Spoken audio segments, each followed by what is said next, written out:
All right, the lineup is back. We've got a very interesting guest with us today, originally hailing from the Sydney suburbs of Maroubra and Cronulla and trading pro junior results with the likes of Matt Griggs, Kirk Flintoff, and Ben Johnson. He shifted his interest to music after school, DJing in Europe before returning back to Australia, starting a record label, and then serving as Monster Energy's marketing manager when they launched in the region.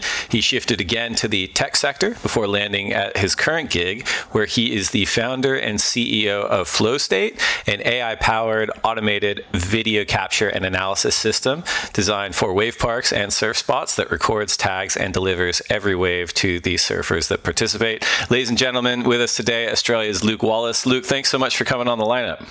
Thank you, Dave. Stoked to be here and have a chat with you today. Oh, awesome, man. I appreciate the flexibility. I know we were going to record a few days ago. We had such good waves at Snapper. We had to shift a few things around, but where are you coming to from today? Where are we talking to you from? Well, just down the road from Snapper. I live in Suffolk Park in the Byron Bay area. So it was, great to be able to get up to Snapper every day and, well, see that historic days of surfing. The waves were pumping and what an event. Yeah, it was really pretty special. I think the bar is pretty high now for the next few events in terms of wave quality, but we'll jump off that bridge when we get to it. And it's a great segue, right? Because for listeners out there that really enjoyed the Bonso at Gold Coast Pro presented by GWM last week, and if you are listening to this podcast and you haven't watched the event, what are you doing? Get out there. But, during that broadcast, we all saw a ton of clips of the free surfing before the event even starting, and these are clips that were captured by Flowstate. So Luke, for all of us, can you give us just a little bit of background about how this came to be, filming the world's best surfers at Snapper Rocks, and what the experience was like ahead of the event for you and the Flowstate team? Yeah, so that we've developed this technology based around AI computer vision that automates video capture. And with our machine learning team, we've developed these AI models that can identify and track surfers when they go surfing and completely automate media production so that essentially you come in from a surf and you've got a playlist of all of your waves that have been filmed, edited, and ready shortly after. And we've been doing that for a few years in wave pools and operating in 11 of the wave pools around the world. And more recently, we've packaged up what we do in those pools and put it onto a mobile app. And enabling anyone to be able to film themselves surfing whilst they go out and surf. We were, for the last couple of comps here in Australia, really stoked to partner with the WSL and showcase this app as an athlete tool, as a tool for, again, being able to see yourself surf and prepare for a comp and, work on those little bits of your surfing to, ultimately, drive progression in your surfing. And we've, been doing that for, looking at that for all levels of surfers. And obviously, we love working with the world's best at the WSL contests and being able to see that level of surfing.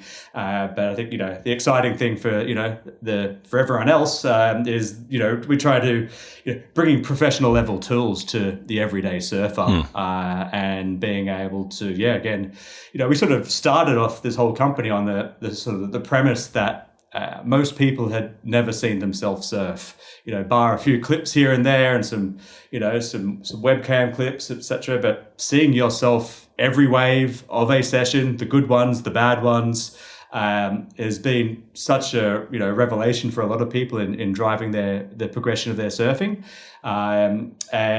We've been doing that at sort of all the levels from beginners to intermediates to the advanced and the wave pools. And again, now we've put that into a mobile app, an iPhone app, and being able to enabling anyone to film themselves surf. And at the Gold Coast Pro and at Bells, we've been filming all of the warm up sessions, the trials, the lay days. Wasn't too many lay days at Gold Coast, but all of that, those warm ups, and particularly in the days leading up to the contest.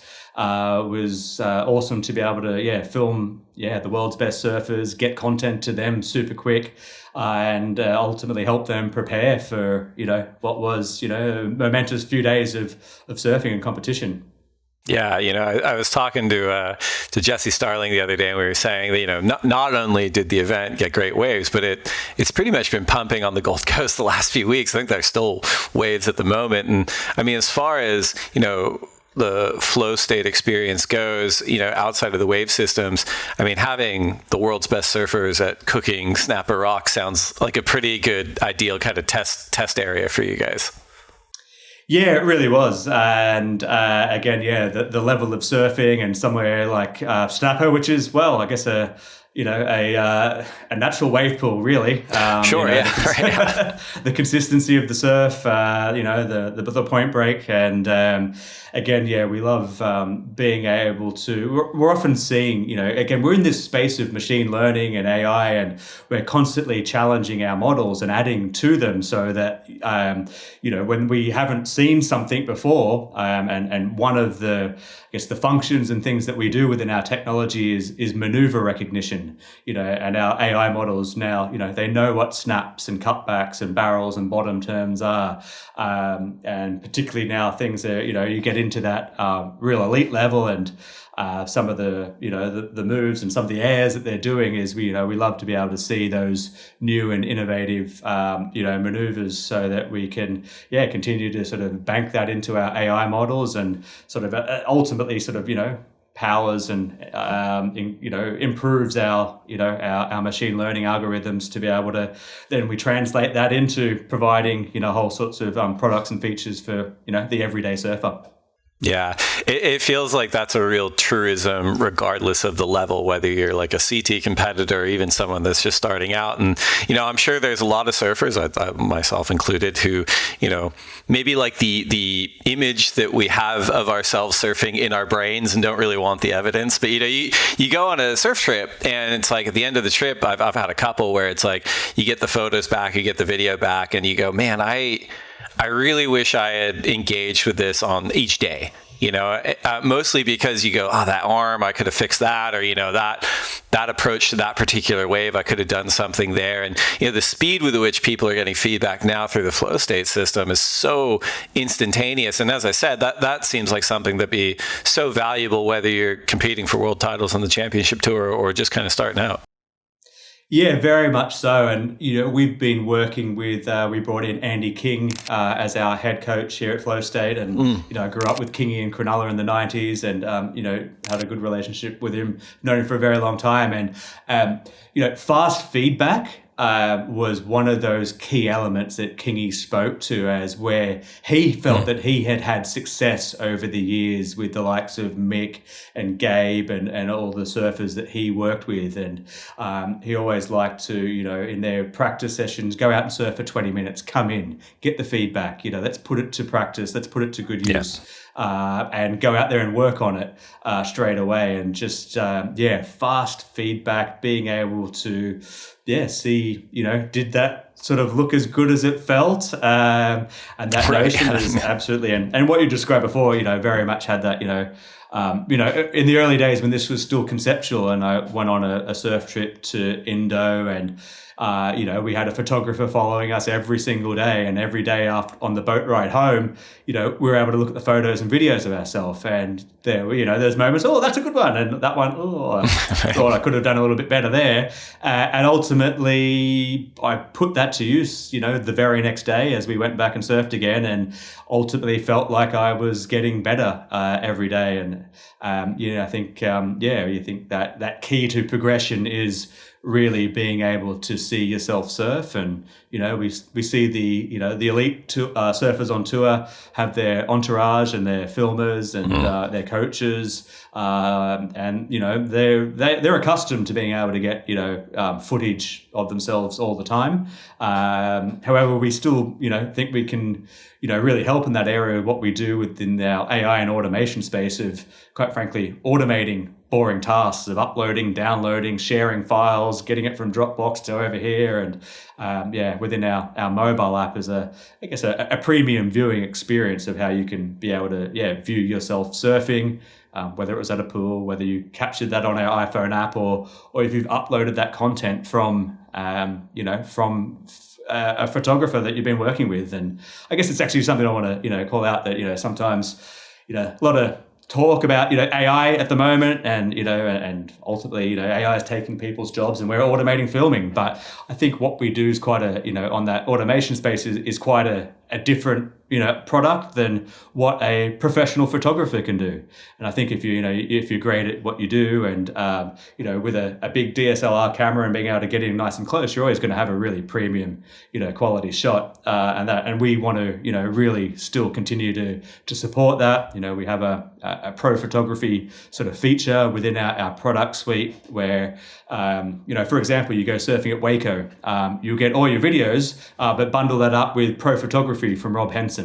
And you've got your whole session that you're able to watch back on video, but you've got your money shot of you do it really nailing that one big turn. And we see the two of them really working well side by side. And quite frankly, that sort of combo of those two things is the number one sort of selling product at Waco. And again, how we can still help photographers, videographers automate a bunch of less glamorous admin tasks. They want to focus on getting the images and not downloading, uploading, and file transfers. So I think there's a lot of value what we bring to a whole spectrum of surfers and the videographers and photographers.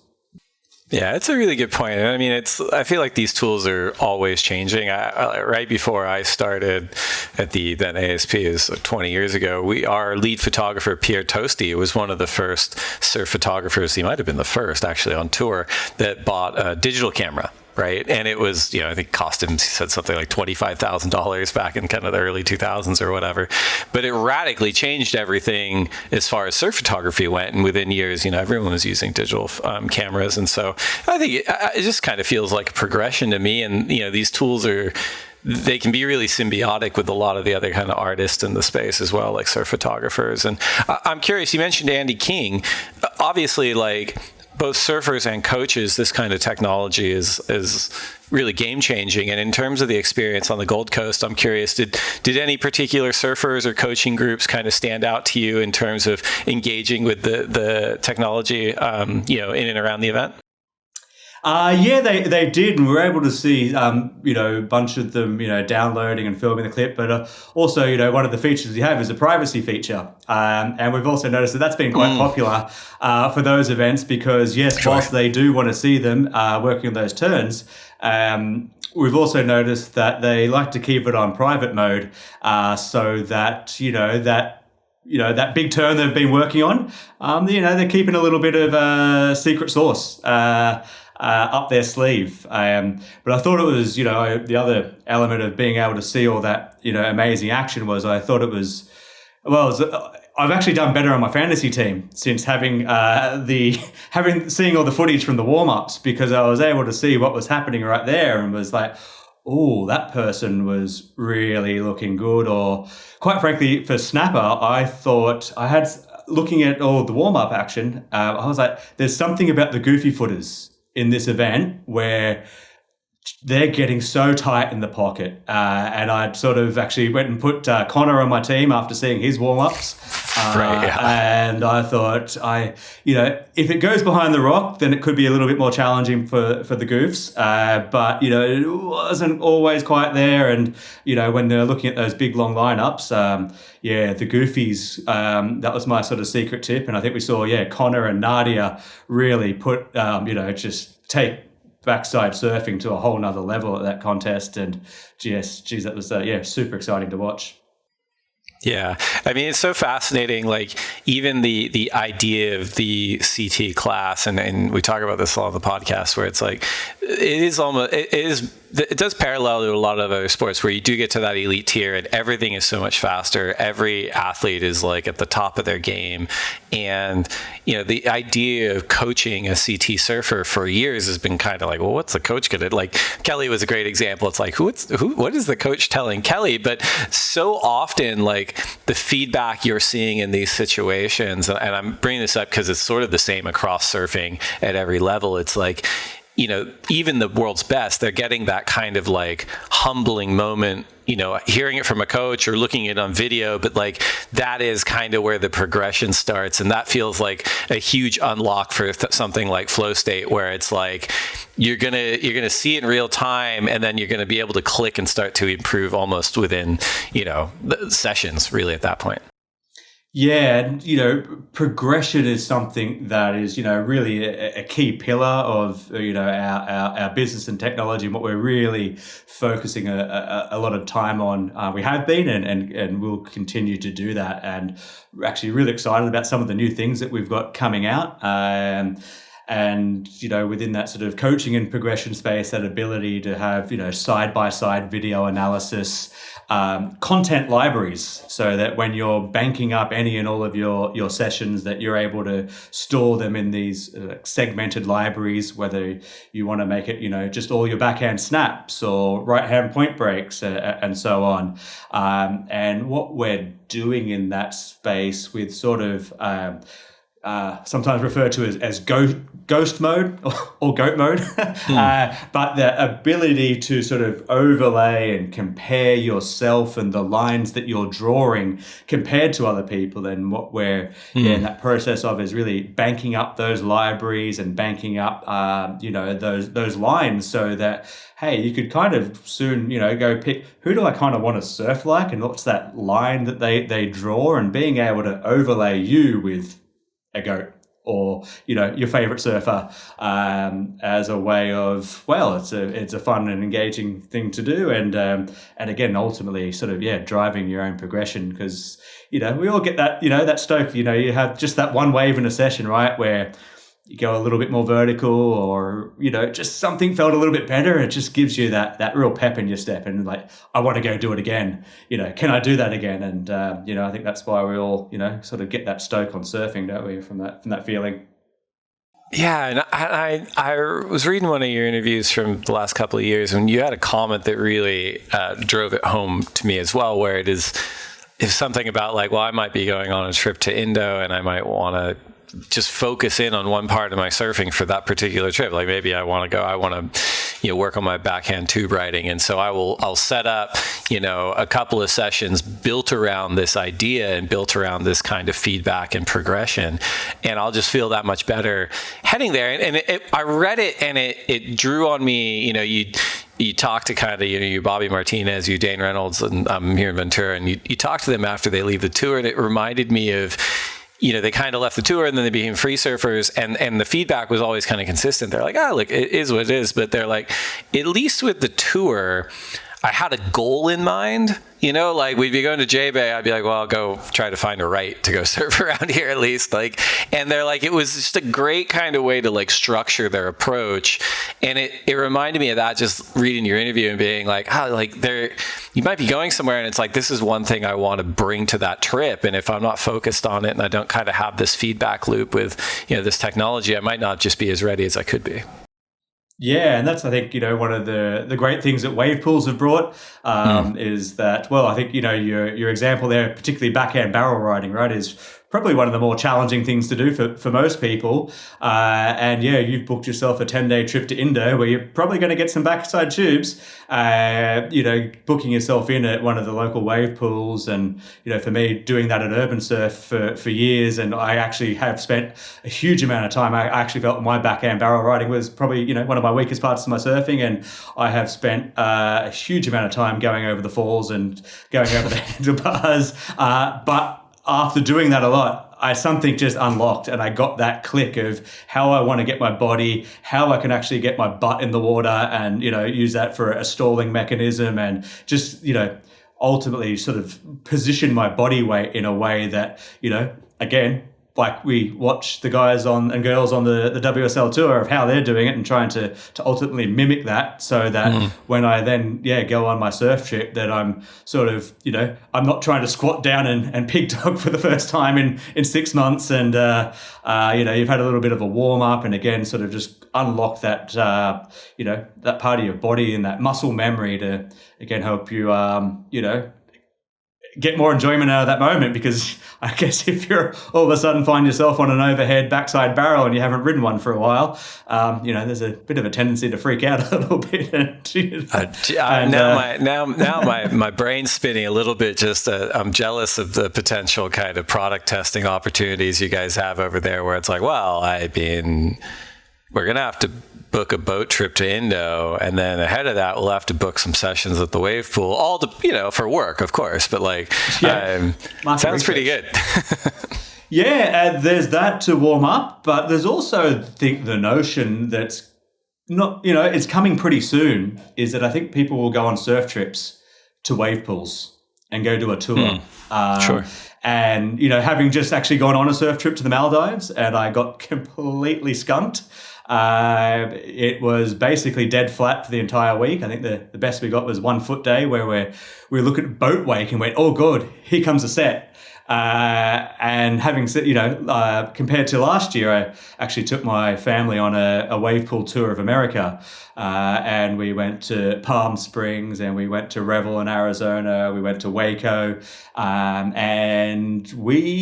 I got more waves in that session surfing in inland America than I did in a week in the Maldives last week. And I think, that sort of, the consistency and reliability is also, I think, again, a great sort of benefit of wave pools. And I think in the next 5 to 10 years, there will be a wave pool in every major capital city around the world.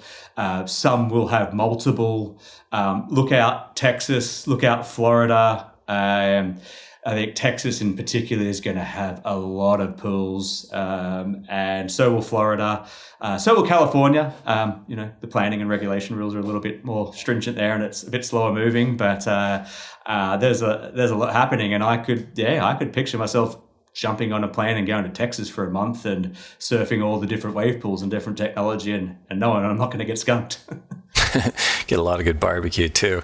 As far as the 2026 championship tour goes, are you guys going on any other events? Are you going to be on the headland at Raglan soon, or are the CT Stars going to send us annoyed messages about Flowstate's absence?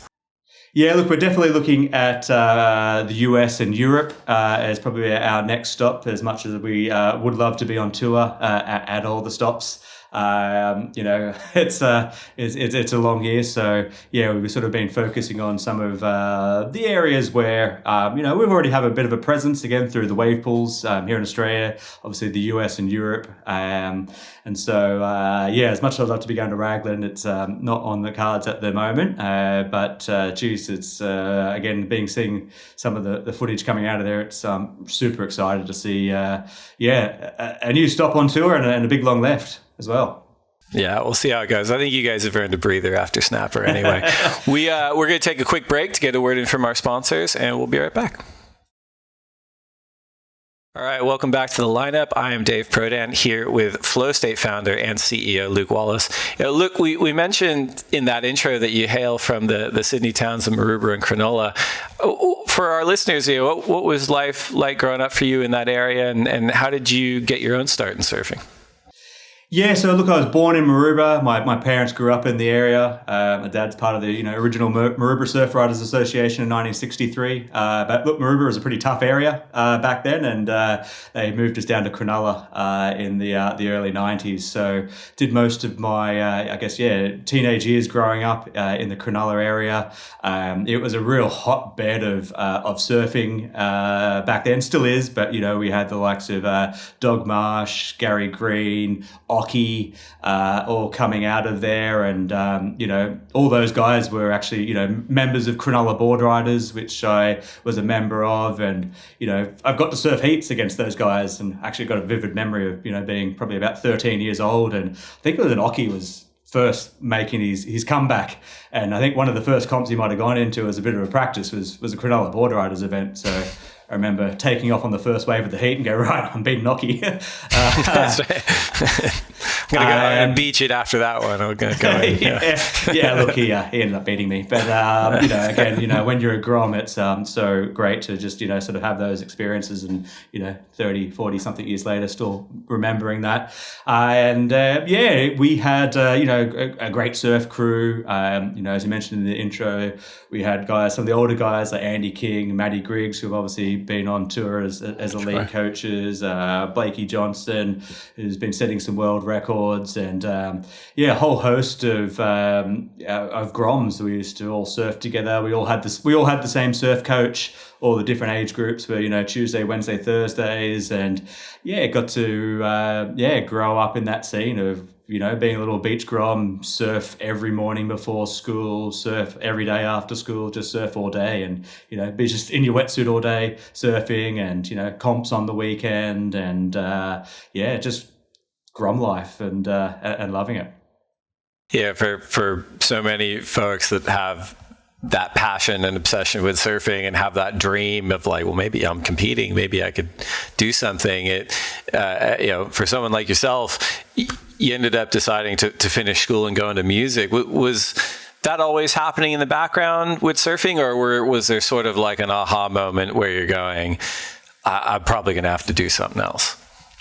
Yeah, look, I think as a Grom and growing up and doing all the Pro Junior series, and whether it's Pro Junior comps or other comps, Border Riders comps, you kind of had the big dream of wanting to be a pro surfer.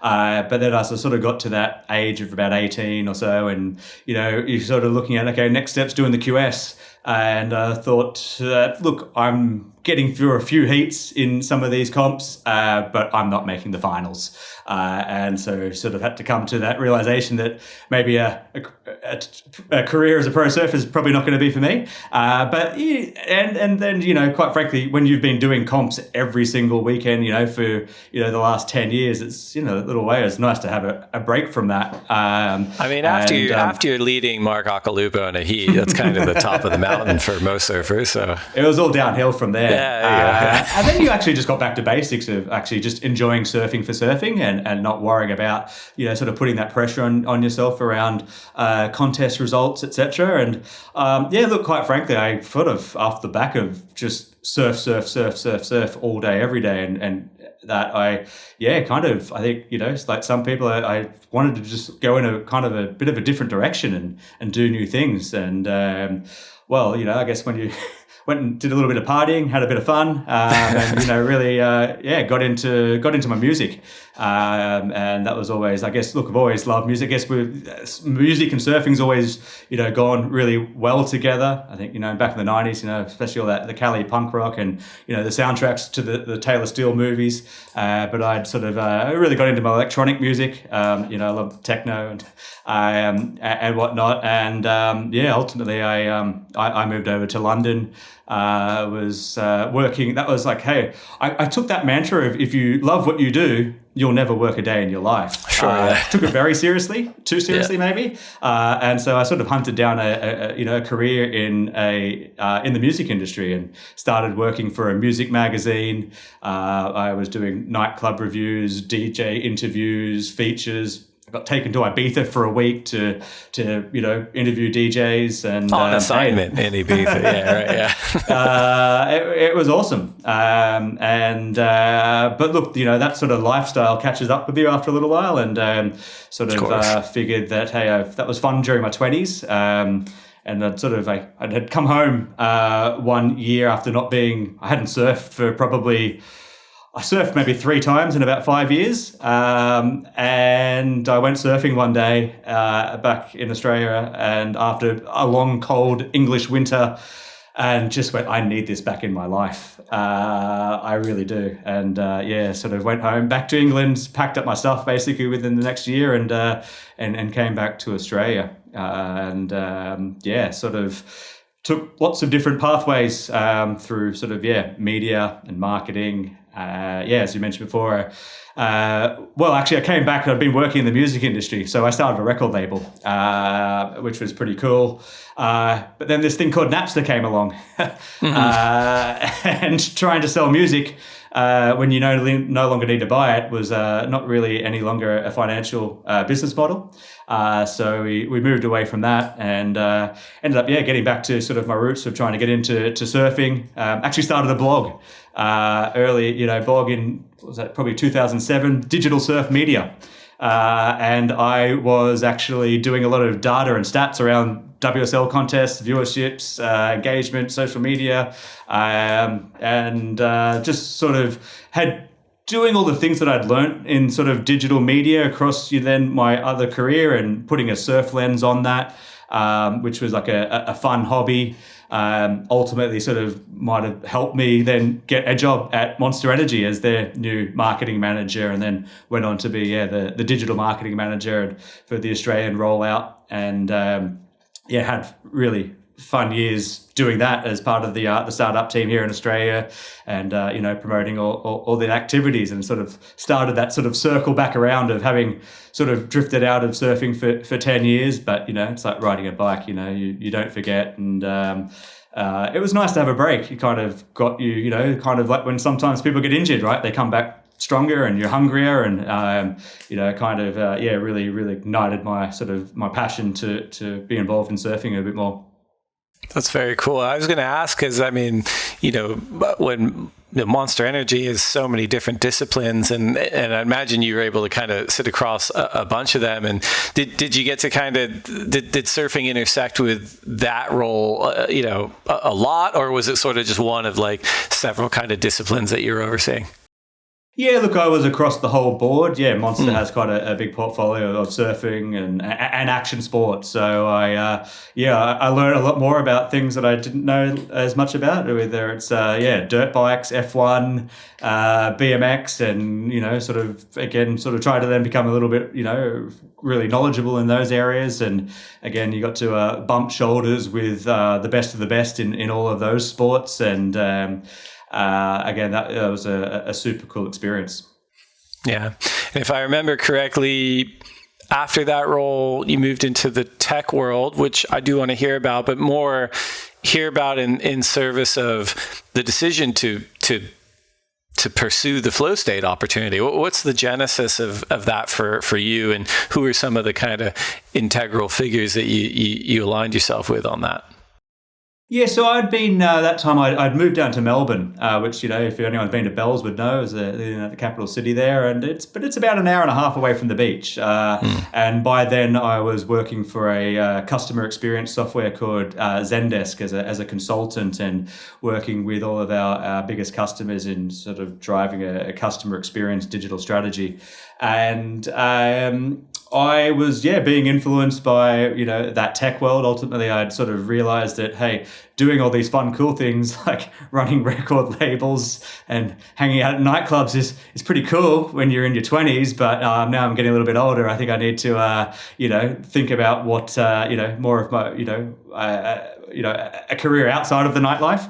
And I kind of just looked around, and I thought, quite frankly, what was happening in the software space, what was happening in e-commerce. And software back then, e-commerce was kind of a new thing, so I'd really gotten into that. But then ultimately, also sort of that broader software space. So I was working in the area. This was probably like 7 years ago now, and initial first AI sort of products were starting to come out with chatbots and things like that, and I was immediately seeing that these were. It was automating tasks. It was providing real business value to our customers. And I really sort of took it upon myself to go, this is the next big thing I think is going to be AI. About 7 years ago. So I was like, all right, I want to really try to focus on this area. And at the same time, in parallel to that, a thing called Urban Surf Melbourne opened up. Probably one of the first wave pools, probably very equal to the Wave in Bristol. And living in Melbourne, which is about an hour and a half drive from the nearest beach, this was now my new nearest beach. It's 45 minutes from my house. of which I've then now got, a young family, wife and kids, and trying to get to, spend most of a day doing a beach mission became very hard. So I'm now surfing at the wave pool at Urban Surf every single week.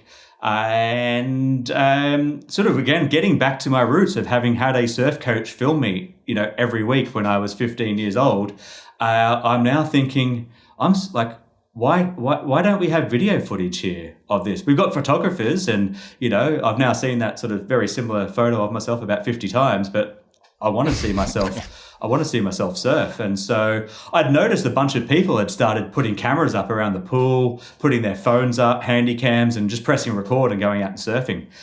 So I started doing the same thing. I put my phone up, my iPhone, put it in a tripod, press record. And next thing you know, I'm standing at the showers and there's like a lineup of people who are in the session. Hey mate, here's my phone number. Can I get that video footage, please? But, I've got a 3 gigabyte file on my phone that's hard to get off and I haven't edited it, and I'd go home and spend 2 hours just trying to find my clips from there. And the thing started to sort of tick over that, okay, people want to see this. I'm actually really enjoying seeing myself surf for the first time in 20 years. As I keep doing it, I was like, I think I'm starting to surf better. People keep asking me for the footage. And then with my software brain that I'm working on in the AI space, I'm like, I could automate this. Went about trying to design a solution that we could ultimately automate video capture. And sort of at the time, there was very early, but this new sort of thing in the AI space of computer vision and being able to extract data from video footage. And someone had put me onto the fact that the Olympic Games during COVID had started to use computer vision because they couldn't have videographers there. They couldn't have people on site. They'd been using this. And I sort of, borrowed a whole bunch of things from all the, basically my life learnings and packaged that up into this sort of a proposal and, went and had a chat with Urban Surf about this idea. And the rest is history. That we were able to put together a prototype, demonstrate its work, and look, there are a lot of questions like, mate, are you sure? Like, you don't need a tracking device, you don't need a watch, you don't need, and right, I'm like, we don't need this, okay? You just need to trust me. It's gonna work, and that's a hard conversation to have. And ultimately, again, being part, sort of touched on the community, but being part of the community, surfing there week in, week out. I've surfed in that pool hundreds of times, and hopefully they took a leap of faith and backed us in. And next thing you know, we've got our product up and working, and people are just getting stoked on being able to see themselves surf, which for most everyday surfers they hadn't seen themselves before. So that's sort of, we started there and in that one pool, and next thing it took off like wildfire. We sort of, off the back of that, we won the Innovation Award at the Surf Park Summit, which is the Wave Pool Summit. We won the Innovation Award at Surfing Australia Awards, and we quickly went from 1 pool to 10. And it was kind of a highly desirable product in all of the world's best wave pools. And we're at Waco in Texas, and Palm Springs, Revel in Arizona, Atlantic Park, Surf Town Munich, Lost Shore in Scotland, the Wave in Bristol, and a couple in the Middle East. And so it's been a very cool experience. I'm very lucky to have frankly surfed the majority of wave pools in the world, and get to sort of leverage that as part of my job, and mixing the business and pleasure. It's very cool. It's cool to hear you talk about even like identifying where some of, based on all your kind of varied experience, identifying where some of this technology could go. And, it reminds me, I can't remember the name of the documentary so long ago, but it was about Ray Kurzweil, the innovator. And he was, talked about kind of the singularity and how like the big gaps between technology shrink and shrink and shrink because technology uses itself and it iterates off itself. And, I think he ended up like invented the Xerox machine back in the day, and then like a hearing aid and like all this stuff. And he had this line where he said, well, the way I go about this part of my life is I don't invent for what I think people will want in 5 years' time. I think about what will exist in 5 years' time, and then what I could use that for to make it 10 years in the future, kind of, you know what I mean? And I'm happy to put Luke Wallace in the same sentence as Ray Kurzweil, but it's similar thinking, right? Where you're like, okay, like here's a challenge that technology can solve today, but also like the potential of this solution, extrapolated 5 years, 10 years, 15 years down the track with this kind of technology is the opportunities are tremendous, in a lot of ways. It really is. I like to joke often that, I live in the future. I am often, when we're working with wave pools, that we're working with them, years before they open, and sort of having as I talked before, like Texas is going to be this hotbed of surfing in the US, and I guess always sort of thinking very much, like you said, what's coming down the pipeline in these years to come, and actually, some of the things that we're working on, I'm super excited about, where it's automated feedback and automated scoring, and being able to, again, just continue to help people progress in their surfing, but also create these new fun and engaging experiences. Again, we talked about wave pools a lot and surfing in general, and I think that obviously the ocean, like nothing is compares to the ocean. It will always be such a unique experience. But I think when we then look at the pools, is like we're not trying to be the ocean.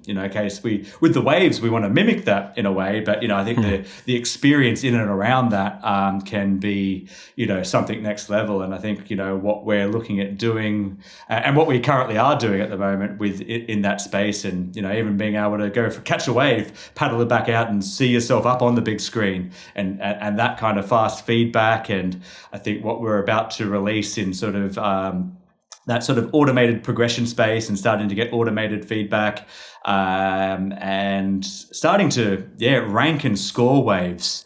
This last year we built a pretty comprehensive competition product and platform, and part of the reason for that was being able to take the data inputs of what is a 4.6, what's a 7.8, what's an 8.9, and putting that data onto the waves. Because, in our technology stack, we have maneuver recognition. Like, we know what maneuvers are.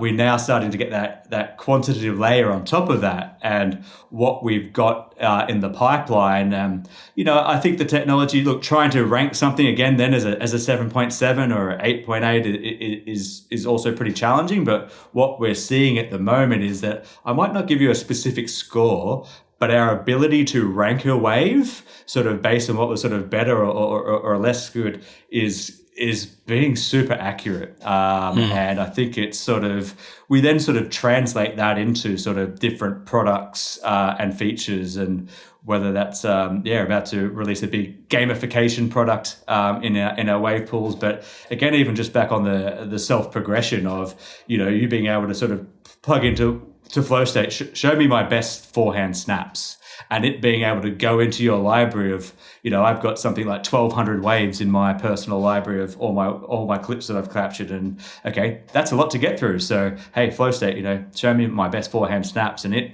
we know what the maneuvers are, and it can start to rank and filter those. Is, I think, what we're going to be able to do in the very short future. And the now, frankly, is things are going to be moving pretty fast. As far as your own career goes, like so many varied industries and interesting roles, I'm going to say it's rare, but it's not all that common in surfing to have success stories, right? Just from a professional standpoint, especially after kind of the competitive part of people's careers. For listeners out there that may benefit from some career advice from you, either people that are just starting out or perhaps in the middle of their professional life, is there anything that you've learned that could help them that you would share with them or us? I'll put myself in there as well. Yeah, look, I think, it sounds like a cliche, but you can do anything you want to do. In this day and age, there is quite frankly not much you couldn't learn from an inquisitive mind and YouTube. because there's probably someone out there sharing a lot of information. And heck, would I have thought 15 years ago that I'd be, the CEO of an AI software company? No. But I identified that was, I thought, a huge opportunity.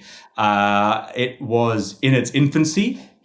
Compared to starting a record label at the tail end of the record industry boom and coming on as the sort of industry started to decline, but identifying that, hey, this industry is, in its infancy, of which, we are in general with that AI space. And if you've got, a serious interest and a passion in something, then, commit to that and go and learn that. And, ultimately I went and did that in the AI space. And I'm not a developer. I can't write code, but I have an ability to understand, problems and concepts at a higher level, and being able to sort of translate that into, how I want to turn that into products. And I think, one tip I would say is, embrace AI.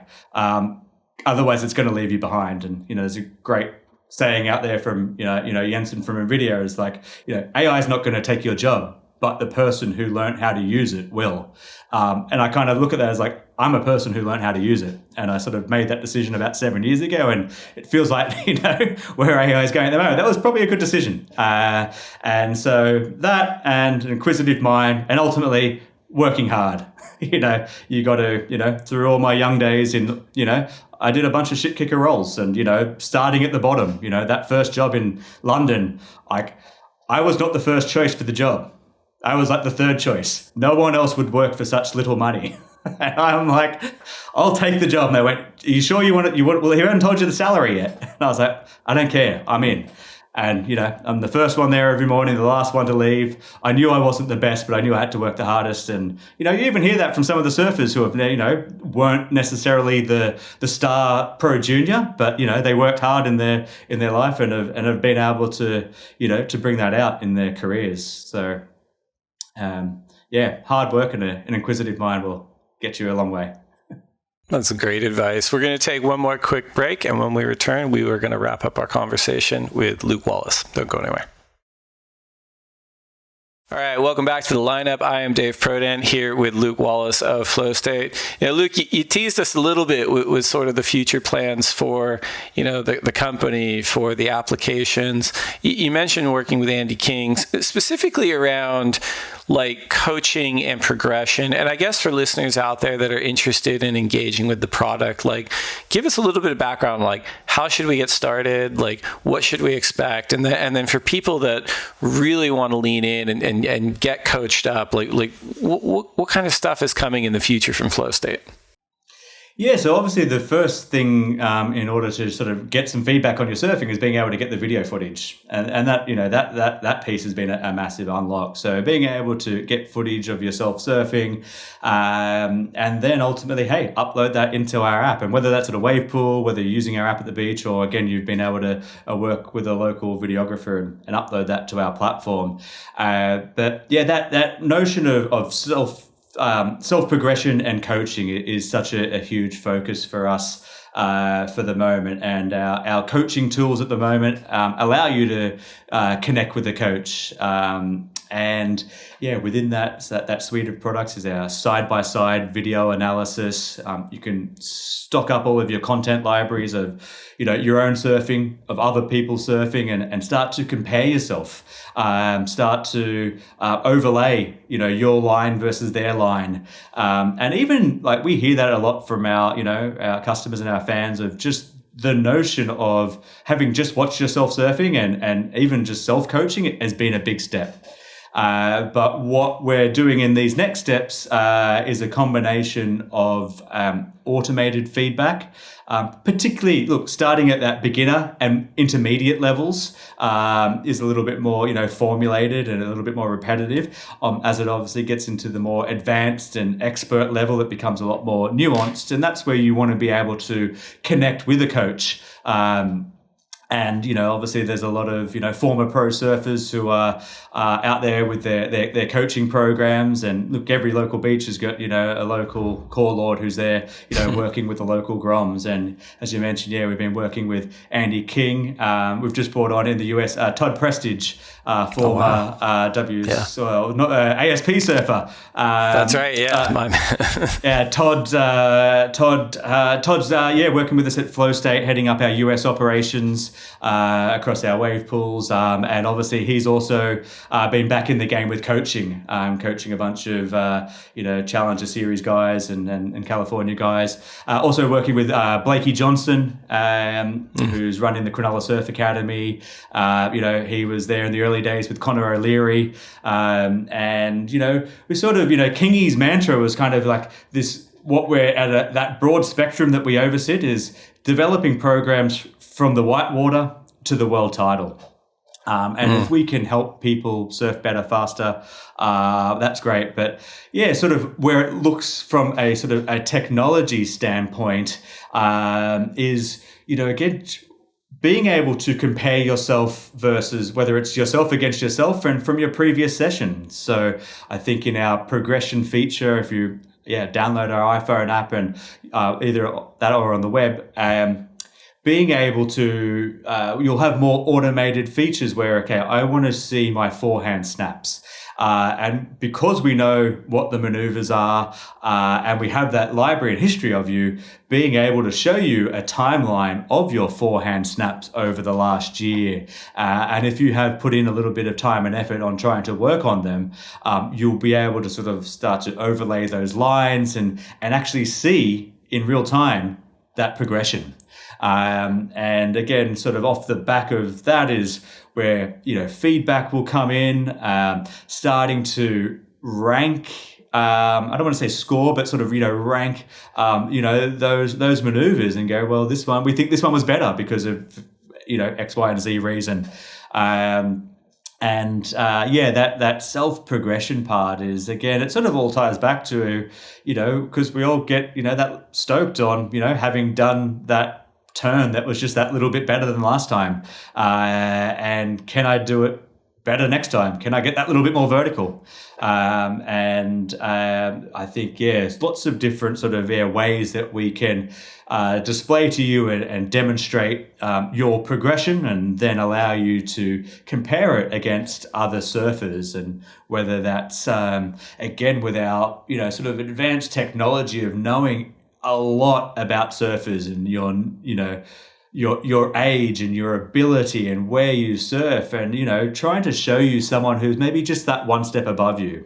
And then if you think about that at all the spectrum and demographics of surfers as, hey, us as middle-aged males, so show me another dad bod who likes to just put their their body behind on the rail and throw it around, versus I don't need to see people doing, if I'm a teenager, show me other sort of teenagers, or if I'm a young female, show me other young females who are similar ability to me. So you're kind of comparing apples with apples, but again, always just trying to be that 1% better every day, that space of driving progression, and allowing you to just again enabling you to get that footage wherever you go surfing. And obviously there's a whole host of wave pools around the world where it's really easy to go and do that. And on our new iPhone app that you can put up on a tripod. I stick mine on my e-bike mount and ride down the beach, park up on the little sand dune and point my phone out at the surf, press record and come in, and I've got a whole playlist of my waves. And, I do that with the kids and all the groms here in the area. And, they're just straight away when they get out of the surf, show me the clips. And, they had that moment as well. Okay, that's what I look like. So, it can be daunting for, all of us at some point, but if you sort of, eat that frog and get on the train of, okay, well, maybe I need to do something different with my arms, or, ultimately sort of keep driving back to that self-progression and helping you get more stoked out of what you're doing in that progression space. But then, look, hey, I think we all do get that stoke from the progression. But also, look, maybe not everyone's focused on, progression and being the best, and ultimately just having fun, which is, again, a goal. So, we've got some a big new sort of feature coming out for our wave pools in the next month or so.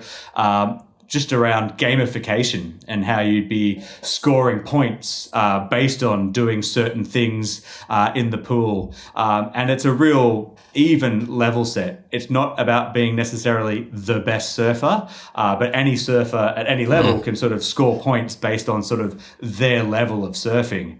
And you're sort of more of a comparison of apples to apples. And ultimately sort of driving that engagement, making people want to go surf more and surf more in the pool. So, there's sort of a lot of exciting space, a lot of exciting things coming in that progression and gamification space.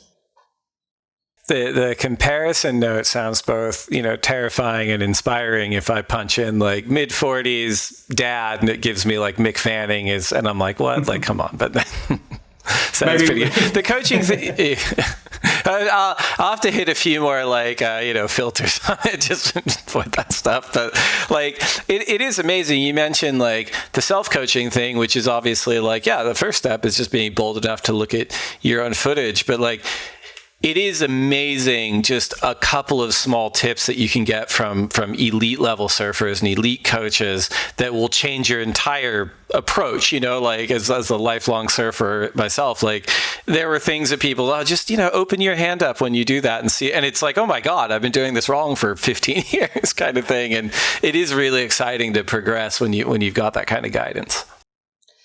Yeah, it really is. And, there's been, frankly, a bunch of coaching apps and ways to sort of do coaching, in the past. But, again, it gets back to the challenge of being able to get video footage for yourself. And in sort of this day and age, people's time is money. And having someone stand on the beach, film you for a couple of hours is kind of an expensive thing to do. And, maybe you can do it a couple of times, but it's hard to do that on a regular basis. And so, again, that sort of the big unlock and, sort of aha moments that have sort of happened on our journey have been, again, starting at that first point of being able to automate video capture or give you a really easy way to connect with, getting video footage of yourself and having a really nice place to store it. Again, we sort of talked earlier about going on surf trips around the world and, we've probably got thumb drives, CDs, Dropbox folder, a Google Drive folder of all your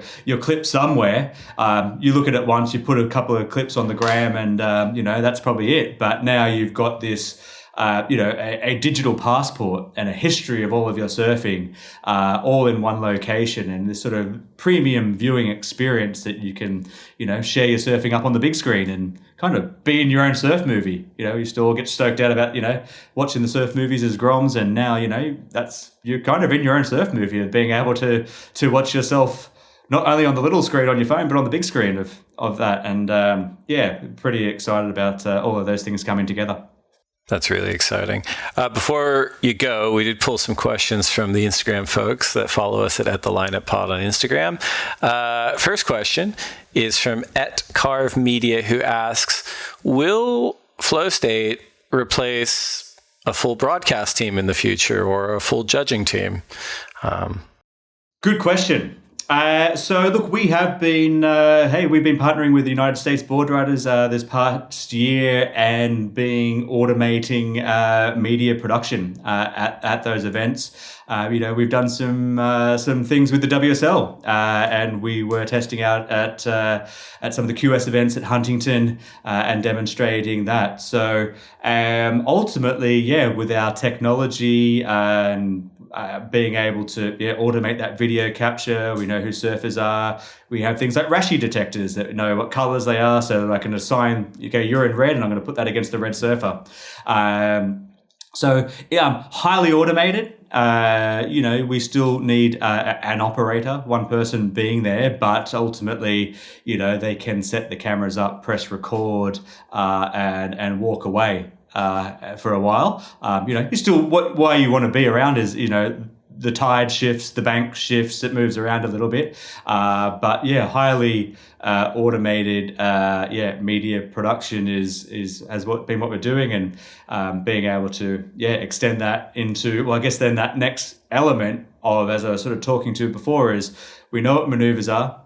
We're putting the scoring data on top of those waves. We now know what a 4.4 is and a 6.8 and a 7.9. That is then leading into, a form of AI scoring and AI sort of ranking. And what we've been seeing in, from our machine learning team is really, really positive results. And I said, I think I've seen the accuracy of being able to rank waves, that this was the best to, the least, has been, super accurate. I don't, surfing is such a subjective sport. So I don't think, we're not going to replace a panel of 5 WSL judges and have it AI led 100%. But what I could see happening in the very near future is that the AI judge, ranking is, hey, at first it could be introduced as a fun thing that sits on the side, and judges gave it this, AI said that, and how close it was.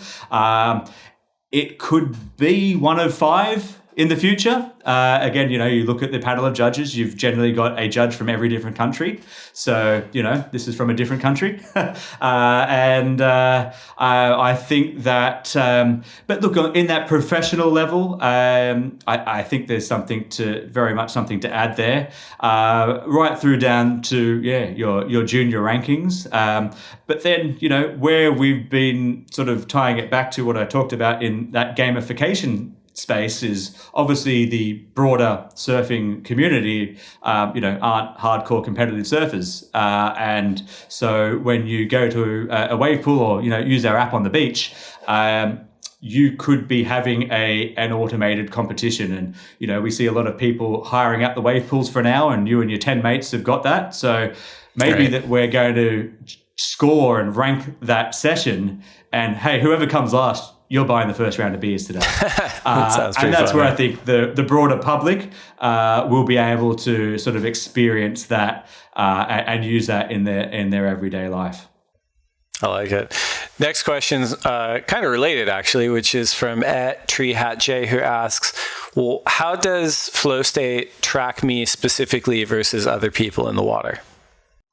Yeah, so we use a few different elements of technology between object tracking, identification, and when we're tracking you in the water, whether it's at the ocean or at a wave pool, we know that you're an object. You're a surfer. Well, you're a surfer because our models do detect surfers. I don't necessarily know it's you, but we have some identification processes and what we refer to as clustering, so that you might come in and you might have a few hundred clips. And in a wave pool, you would often see anything up to about 400 clips generated in a 1 hour space. And we put it through a process whereby we've identified that was a surfer. We've cropped and edited that footage, and then we run it through another identification process that sort of groups all of them together. And that's that person, that's that person, and that's that person.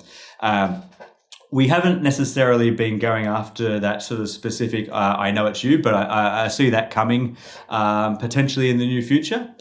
It does open up a few other areas in the privacy realm. And so, but at the moment, we really focus on sort of being able to, identify, what I actually want to make a point is where I could see that we've been sort of experimenting with is that I have this notion, obviously, the notion of every surfer's style is unique. It's almost like a fingerprint. The other day I was surfing down at Urban Surf Sydney. I came in and my surf coach from 20 years ago, surf coach with Kingy and Griggsy, Blakey, I have not seen him in 20 years. He came straight over and went, Wallace, I knew that was you from my style. it had not really changed in 20-something years. And so when we look at the things that we're doing in that AI space around pose detection and those AI models that we run there, I think there's more happening in that space to know it was you based on your skeletal pose detection that we're sort of being able to look at. Very cool. That was very cool. And as you said, like this technology in this space is only going to get kind of smarter and more sophisticated as it gets more kind of inputs. Last question we pulled from at the Lineup Pod on Instagram is from @TooCoolForMegan, who asks, what was the hardest part of building this technology? Oh, good question. Convincing people that this has never been done before, but you just need to trust us that this is going to work. This is going to work. It was pretty challenging. Look, that as a notion was pretty challenging. But look, I've been very lucky to bring in partners on my business, and there's 4 of us. Chris, who's our CTO, he heads up all of our AI and machine learning. Mike, who's our chief product officer and oversees our whole end-to-end product, and Ben, who heads up operations. And Ben's, our specialist with cameras and deployments. And Mike, there's a lot of from my initial concept by myself of what I did as a solution design to then what actually happened as an end product, there was so much I didn't know that was happening in between. And being able to, I guess, bring in this, team of experts in this area, all of whom I'd been working with over the last 20 years, and being able to, bring in those experts to ultimately solve the problems that, were beyond me. And we sort of talked about career advice. I started a bunch of companies in my early 20s, record labels and marketing agencies. And I thought as the boss, you needed to know everything.